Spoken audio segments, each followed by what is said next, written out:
রামকিঙ্কর বেইজ। খড় কেনার পয়সা নেই, তাই ঘরের ভাঙা চাল ঢাকতেন নিজের তৈরি ক্যানভাসে। তার দরাজ গলার রবীন্দ্র গান কজন শুনল? ওর মদ্যপ্রীতি আর নারী সঙ্গই জানল শুধু। রামকিঙ্কর বেইজ সম্বন্ধে লিখছেন আবির মুখোপাধ্যায়। রামকিঙ্করের একটি ভাস্কর্য নিয়ে শান্তিনিকেতনে তুলকালাম। তাকে ডেকে পাঠিয়েছেন রবীন্দ্রনাথ। শেষ বিকেলের আলো এসে খেলা করছে জাফরি ছুঁয়ে লাল মেঝেতে। সেই নরম আলোয় কোণার্ক বাড়ির বারান্দায় একলা বসে লিখছিলেন কবি। ঠিক তখনই কিঙ্কর এলেন। কার মূর্তি গড়েছ কিঙ্কর? আমি ওটাকে জ্ঞান দিয়ে বুঝতে পারিনে। স্বপ্নের ঘোরের মধ্যে ওই মূর্তি আমার কাছে এসেছিল। সেই মূর্তির মধ্যে কি কোনো প্রাণী আছে? আছে, অথচ যেন নেই। মুখ না ঘুরিয়ে রবীন্দ্রনাথ কথা বলছিলেন রামকিঙ্করের সঙ্গে। ফের জিজ্ঞেস করলেন, আমি যেন একটি মেয়ের মূর্তি দেখেছি, মুখ নামানো। কিঙ্কর মৃতস্বরে বললেন, হয়তো সে কাউকে চুমো খেতেই মুখ নামিয়েছে। রবি ঠাকুরের সামনে চুমু খাওয়ার কথাটা বলে ফেলে খুব অস্বস্তি হলো কিঙ্করের। গলা একেবারে শুকিয়ে কাঠ।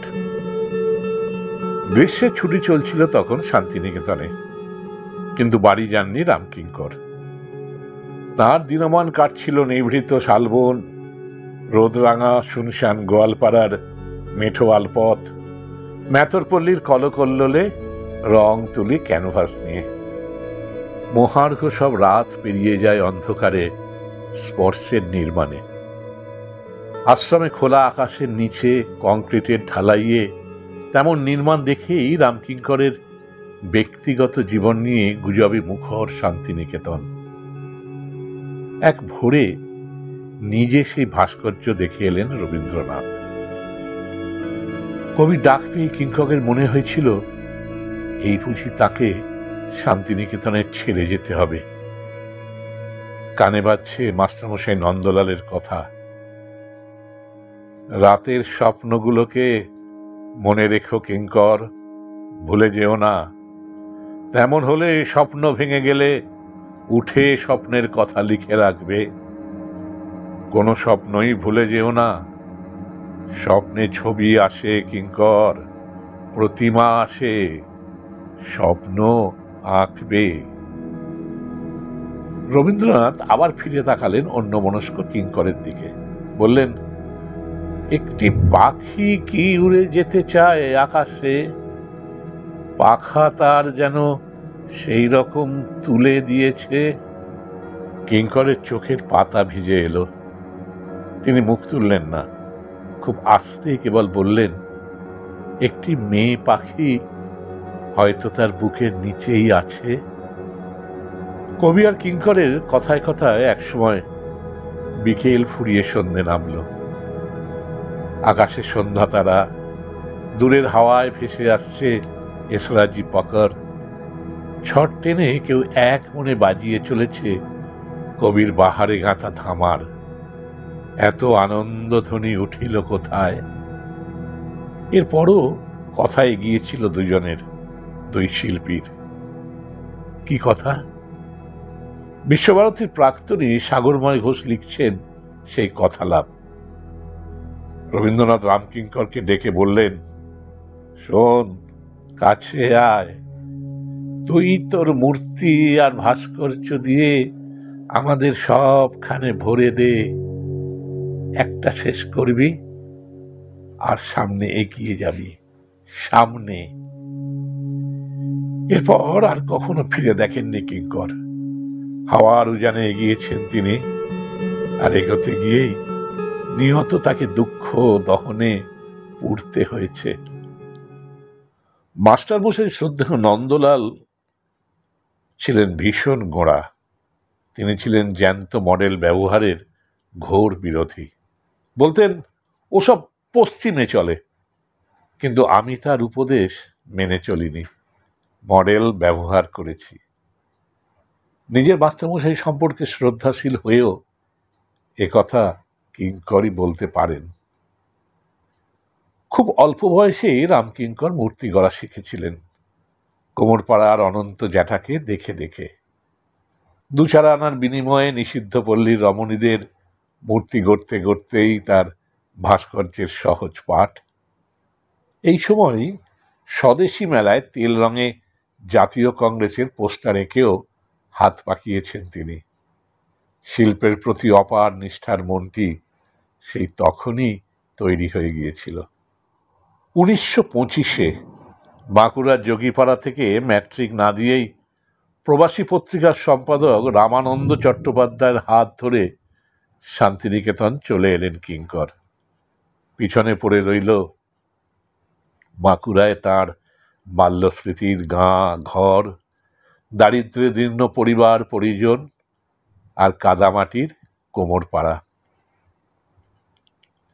শান্তিনিকেতনের কলা ভবনে তার কাজের নমুনা দেখে নন্দলাল প্রথম দিনই বললেন,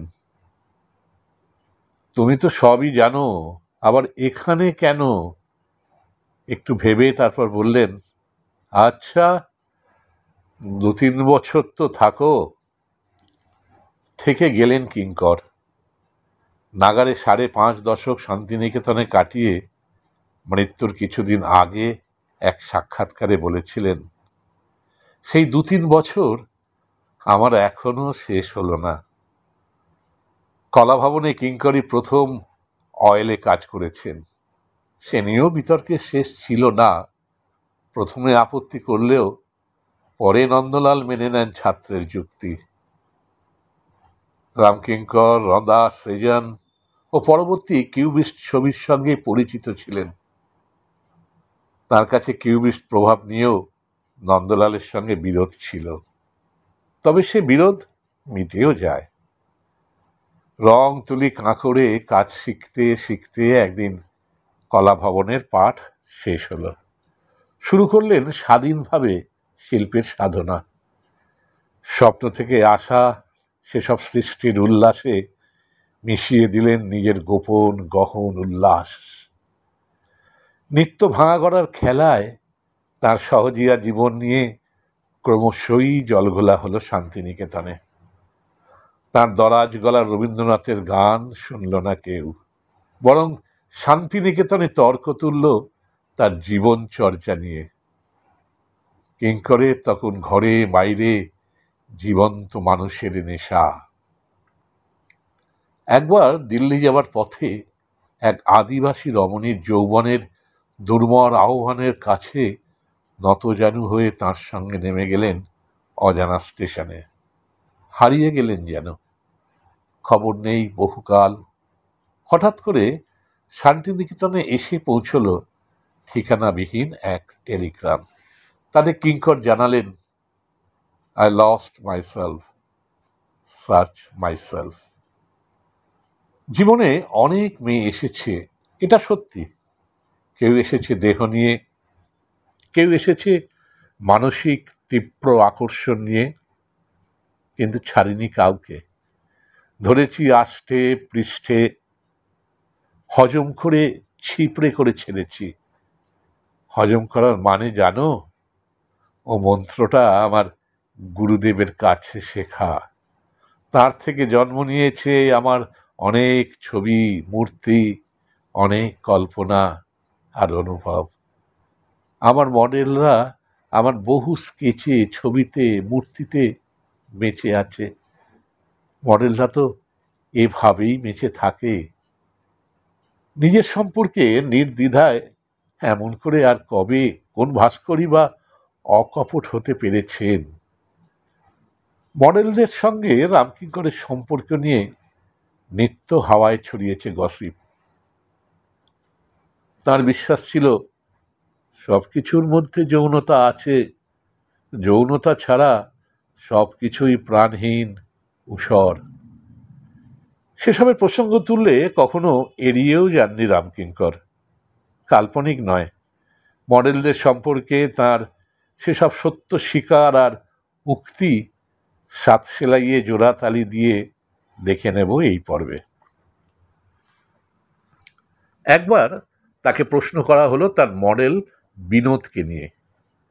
তিনি উত্তর দেন, বিনোদ মানে বিনোদিনী, সে আমার ছাত্রী, মণিপুরী মেয়ে, একটু একটু করে শরীরের বাঁক উপবাঁকের ভুবন চিনিয়েছিল ওই। আলো অন্ধকারে ওকে ঘুরিয়ে ফিরিয়ে এঁকেছিলাম অনেক। একদিন চলে গেল। মণিপুরী ভাষায় একটি নাটকও লিখেছে আমাকে নিয়ে। অসমের মেয়ে নীলিমা বড়ুয়া। নষ্ট হয়ে গেল ওর পোর্ট্রেট। আঁকতে আঁকতে কতবার যে রং লেগেছে শরীর থেকে শরীরে, সেসব কোথায় গেল? ভুল করেছি, তখন টাকার অভাবে ভালো রং কাজে লাগাতে পারিনি। মনে আছে এস্থার জয়ন্তী জয়াপ্পার স্বামীর কথা? মনে থাকবে না কেন? সে তো দক্ষিণী ছাত্রী জয়া, খুব ছিপছিপে ছিল। জয়া নামটা আমারই দেওয়া। সুজাতা করেছিলাম ওকেই মডেল করে। আর ভুবনডাঙ্গার খাদু, হ্যাঁ, দীর্ঘঙ্গী খাদু ফিরে এসেছে আমার ভাঙা ঘরে। সুন্দর ছিল ওর ফিগার। প্রায় দুপুর আমার একলা ঘরে এসে দাঁড়িয়ে থাকতো দরজার চৌকাঠ ধরে। এক কাঁখে থাকতো ছেলে, সে দুধ খেত মায়ের বুকের। যেভাবেই দাঁড়াতো শরীরের নৃত্যের ভঙ্গি ছিল। অজস্র স্কেচ করেছি ওর। আর রাধি, ওই তো রইল শেষ পর্যন্ত আমার কাছে। ওর সঙ্গে মেশা নিয়ে অনেকে আপত্তি করেছিল, ডেকে পাঠিয়েছিলেন বিশ্বভারতীর কর্তারাও। তাও ওকে ছাড়িনি, ও ছাড়িনি আমাকে। আসলে রাধারানীর সঙ্গে আমার জড়াজড়ি সম্পর্ক। রিয়ালিটির সবটাই কপি করতে নেই। এত ভাঙাচোরা, এত সম্ভোগের পরও একথা বলতেন স্বয়ং কিঙ্কর। 1951 সালে চলে যাওয়া যাক। শিল্পী পূর্ণেন্দু পত্রী তখন কলকাতা আর্ট স্কুলের ছাত্র।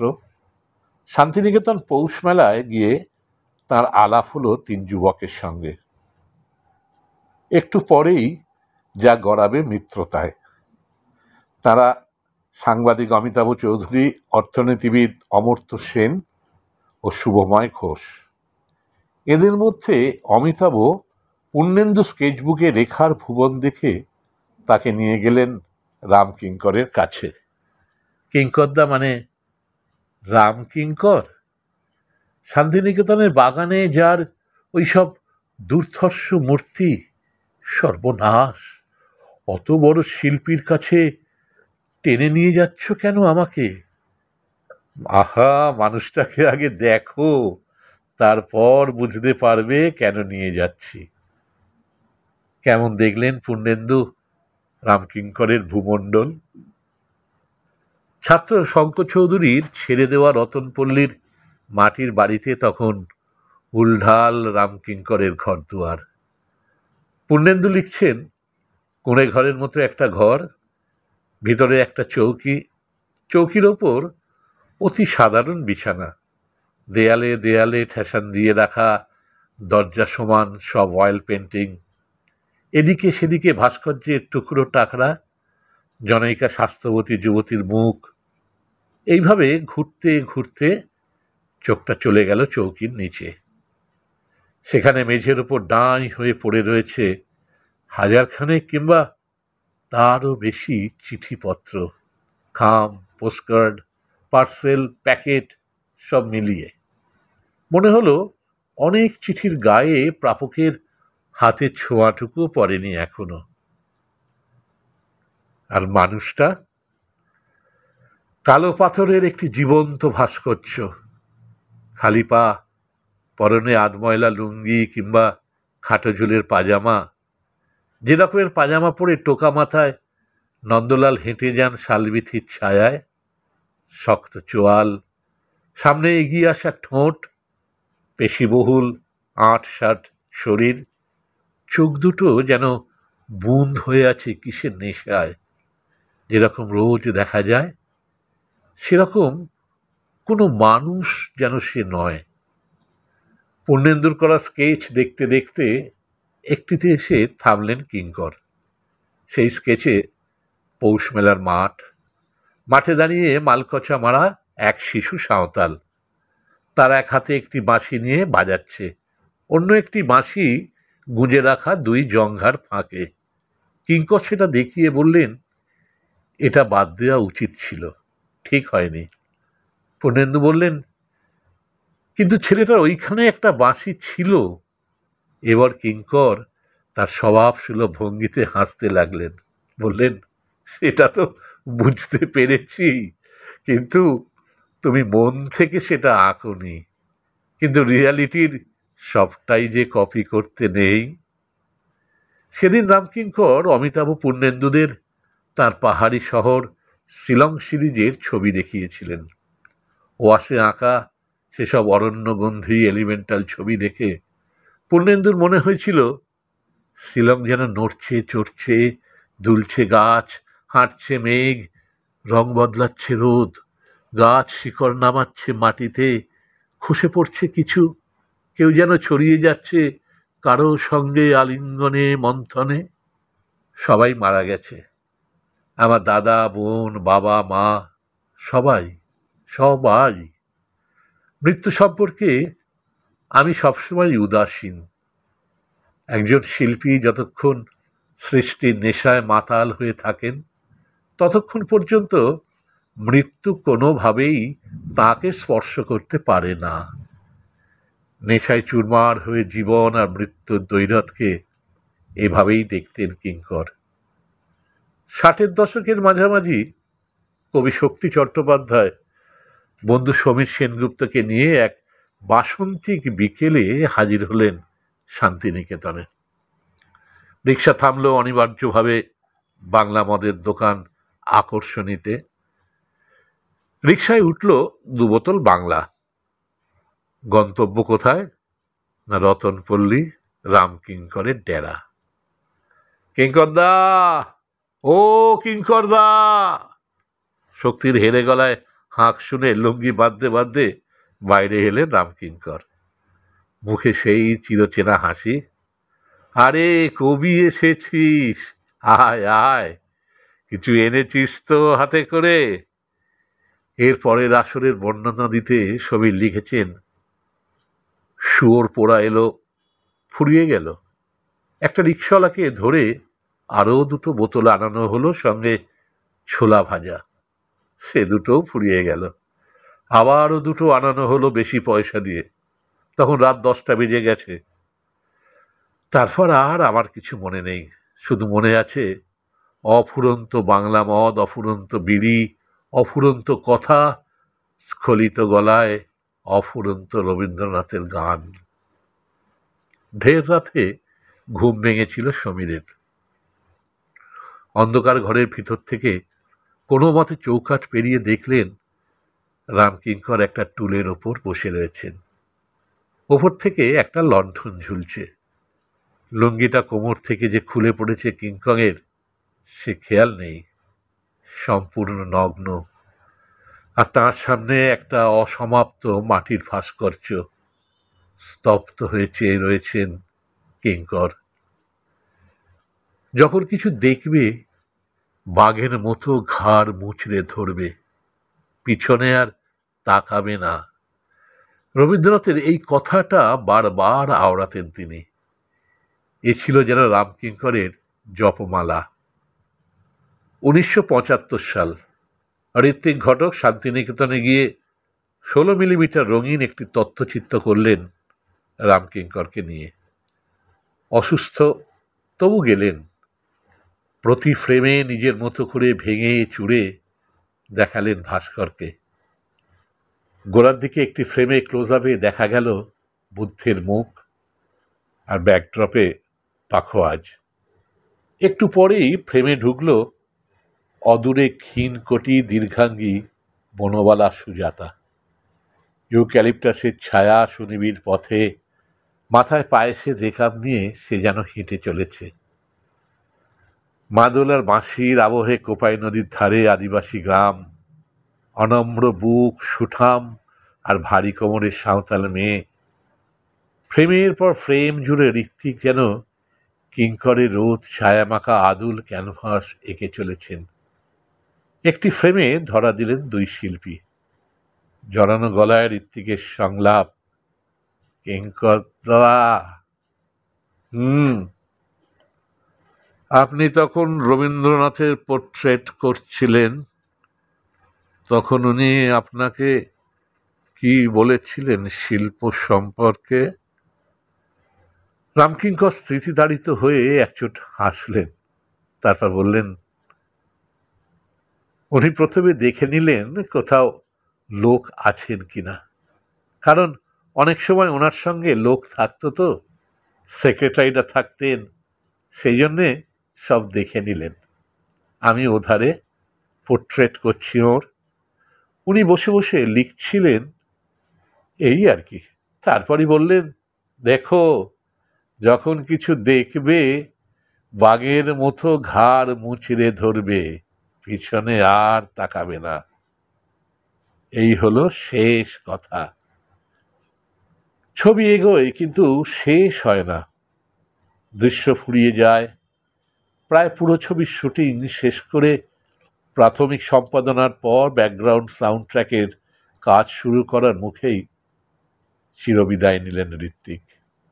অসমাপ্ত তথ্যচিত্রের স্ক্রিন জুড়ে একসময় নেমে আসে দুই শিল্পীর মুখোমুখি অন্ধকার। সেই অন্ধকারে শোনা যায় ঋত্বিক আর কিঙ্করের কথা।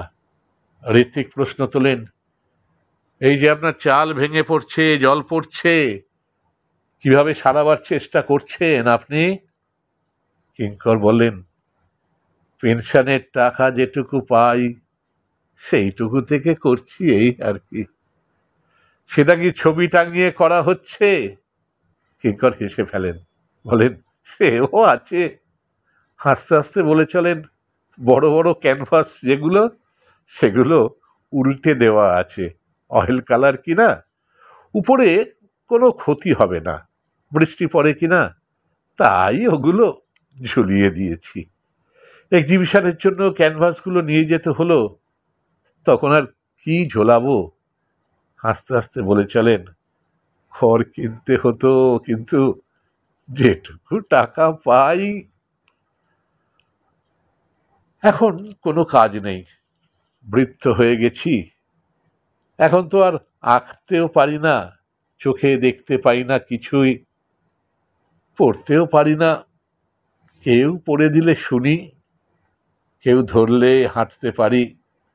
সমর্থ বয়সের অত্যাচার তার শোধ তুলে নিচ্ছে।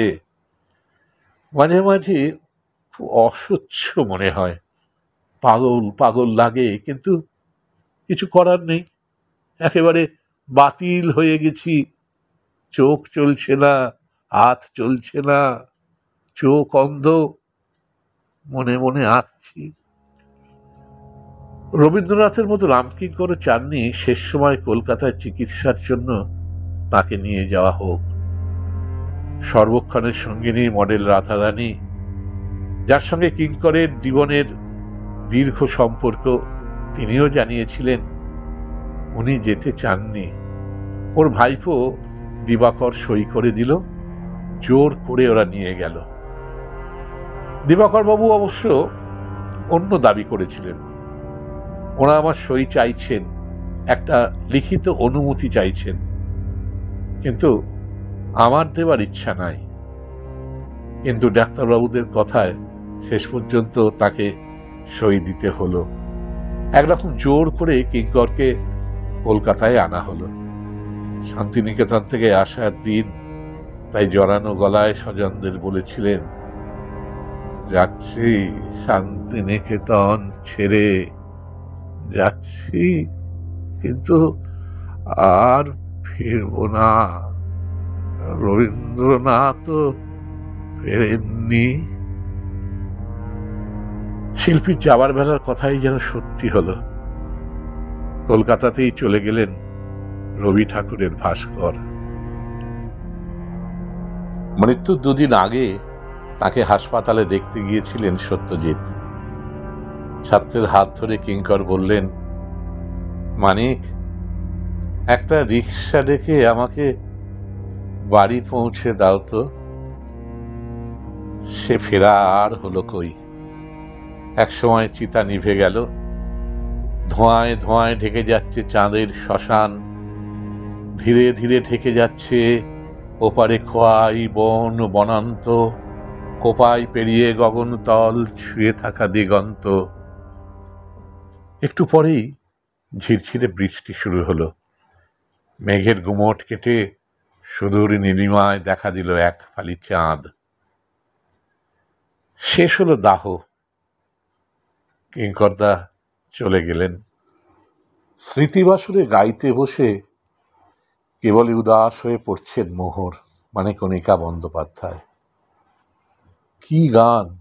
এমন দিনে কি শোনাবেন প্রিয় কিঙ্করদার স্মরণে? একটু আগেই নীলিমা গাইলেন সাহানার আগে, হেরি অহরহ তোমারই বিরহ।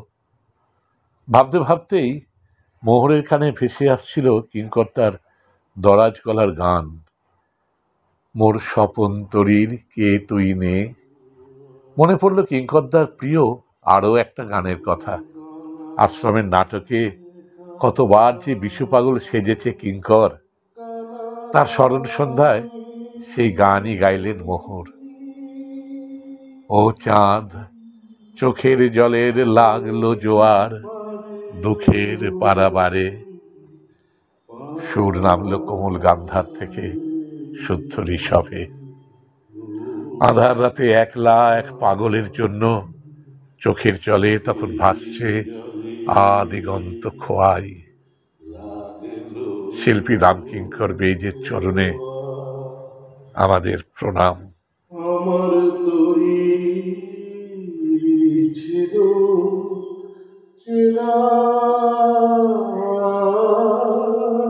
কুলে, মাদন ভেতা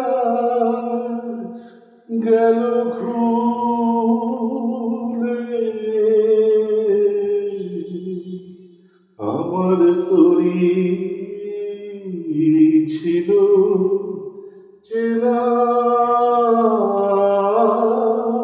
কুলে, মাদন ভেতা গেল খুলে। রাইমার গল্পের ঝুলিতে রয়েছে আরো নানান স্বাদের গল্প। শুনতে চান? প্লিজ সাবস্ক্রাইব করুন আমার চ্যানেল আর জুড়ে যান রাইমার গল্পের পরিবারে। কেমন লাগলো আজকের গল্প? কমেন্ট বক্সে প্লিজ জানান, লাইক করুন, শেয়ার করুন।